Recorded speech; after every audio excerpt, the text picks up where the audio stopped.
Hi class, this is Jason Pratt. I'm going to report on the issue of fracking, which refers to high volume hydraulic fracturing, which is a process by which natural gas is extracted from the earth by essentially shooting high pressure water in wells deep within the earth, say 10,000 to 1,000 feet deep, and shooting these high pressure chemically sort of laden this water into the earth and fracturing it to release the natural gas from a rock formation known as shale, which isn't very porous. So it holds in the gases, and they are therefore released when the high pressure water sort of fractures into the rock, and then that is sort of captured by the oil and gas companies and wells, and then distributed, obviously.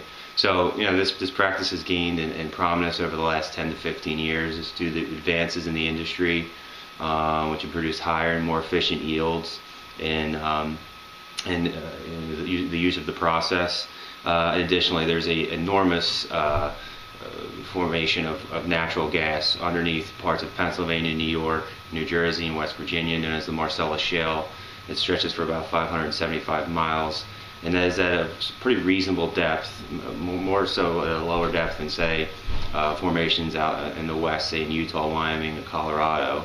So it's obviously much less costly for these companies to sort of get to the natural gas and to distribute it effectively. So this notion of sort of gaining independence from foreign oil, the idea of using what is, at least from some parties, believed to be a much more environmentally friendly thing, natural gas. It's not synthetic. It doesn't really lead to as much coal burning per se. So it's an intriguing option, not only to reduce the impact environmentally of coal burning and gas use in general, but also to invigorate economically areas, obviously, say in poor Pennsylvania, as you saw in the article, New York Times article. Folks who really have no other options are sort of turning to these wells and feeling the effects of it. Because of these issues, hot-button issues such as global warming and dependence on foreign oil, this topic is really raised to the forefront over the last 10 to 15 years, and it's been mostly very prominent in the state of Pennsylvania, who have really promoted it and reduced regulation on it, both through taxation and environmental regulation, to allow it really to be somewhat of a Wild West as far as practice in the industry is concerned. So, as an initial introduction, you can see what the benefits are: lower environmental footprint, economic development, and all these good things. But obviously, with everything good, there's a laundry list of bads that come along with this, and what we'll sort of touch on one by one here. The biggest concern, as you saw from the video Gasland on PBS, which was an alarming one, is obviously this idea of groundwater contamination. The EPA has recognized recently that there is a potential for contamination. In fact, in Wyoming, they did find through a study that there was contamination of the wells, or due to the well water, due to this practice. But it's coming up against a large-scale dispute from private industries. But regardless of that, there are other examples, such as in the video in Dimick, Pennsylvania, where pets and animals have been affected, and you saw in the New York Times article in Western Pennsylvania how children have been affected, had medical issues, adults have been affected, had medical issues. They're smelling horrible smells. They're having fatigue. Nervous disorders. There's been birth defects in animals. So there's definitely a great deal of evidence suggesting that toxins are getting into the well water, and perhaps even through the air, which is another concern that this practice raises, is air pollution. Every time they fracture underneath the earth, it obviously releases these gases, and they're not capturing all of the gas. So scientists say as much as anywhere from 3 to 7%, or perhaps less. Some argue less, of the gases are actually just escaping out into the air, which raises a concern of certain toxins getting into the air. And also, these are chemicals that are actually used in this process to sort of facilitate the fracturing and the release of the gas. So things like benzene, toluene, ethyl benzene, things that are really just horribly toxic to humans and animals, are being sort of injected into the process and could be being released up through the earth. Which also raises the issue of radioactive contamination.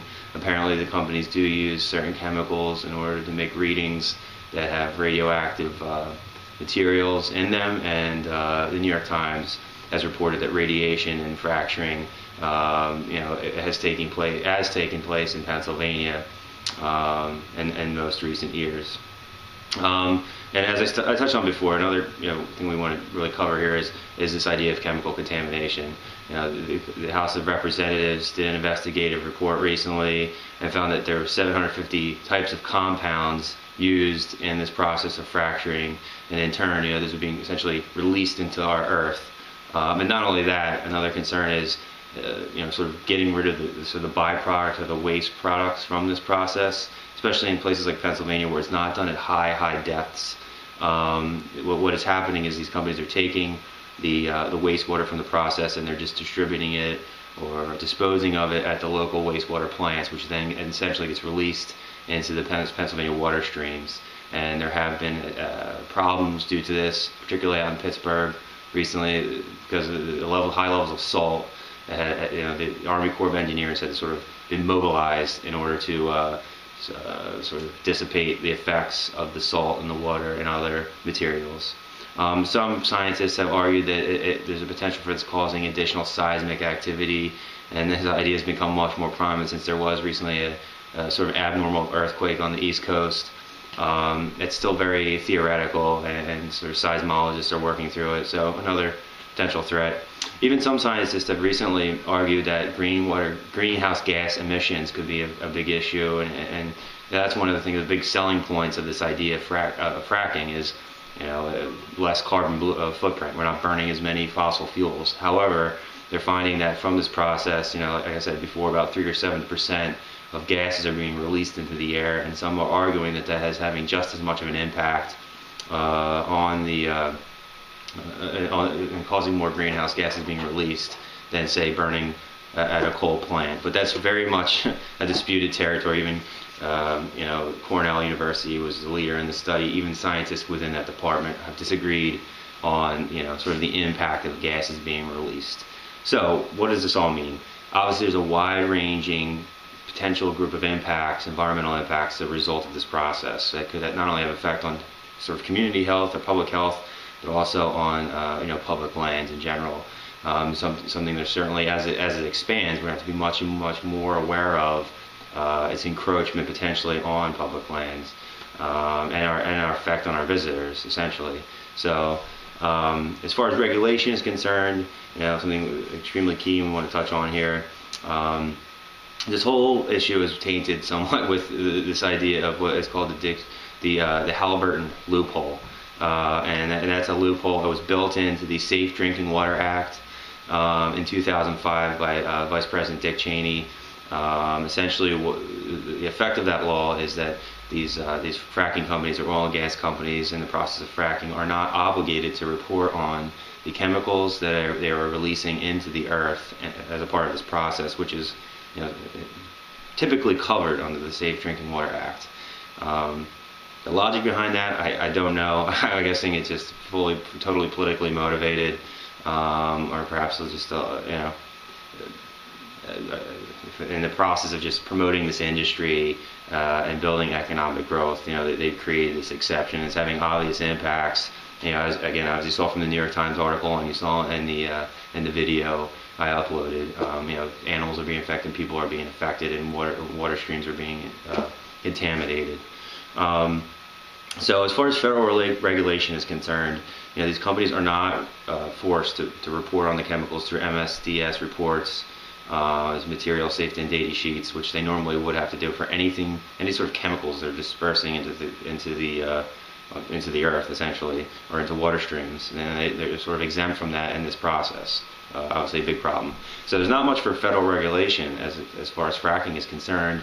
It really, they're somewhat leaving it to the states. As we know, that can become somewhat of a problem.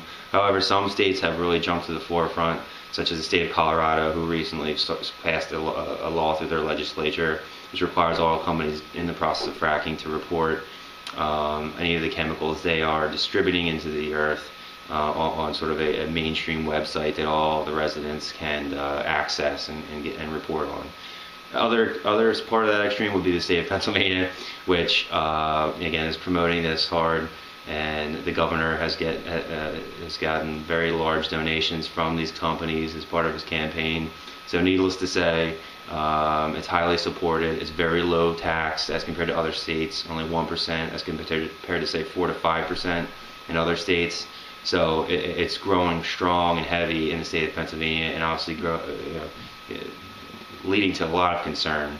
Other bordering states have not been as sort of welcoming to this process, as New York State is still working through it and hasn't fully allowed the fracking process to take hold. And New Jersey and also in West Virginia, I'm not aware of any sort of huge encroachment in the fracking process. Obviously it takes place in places like Arkansas and Wyoming and Texas and Colorado, as we discussed. However, the deposits of natural gas are not nearly as robust in those states as this Marcellus shale, so the impacts may be a little bit less overall. So again, in conclusion, this Marcellus shale and the fracking issue are only going to grow in prominence throughout the next several years and into the future, and its impacts are only going to increase, and it's certainly something to keep a close eye on when you are sort of regulating or managing a public land. So that's about it. If you have any questions, feel free to reach out and I'll be happy to answer them, and have a good weekend. See ya.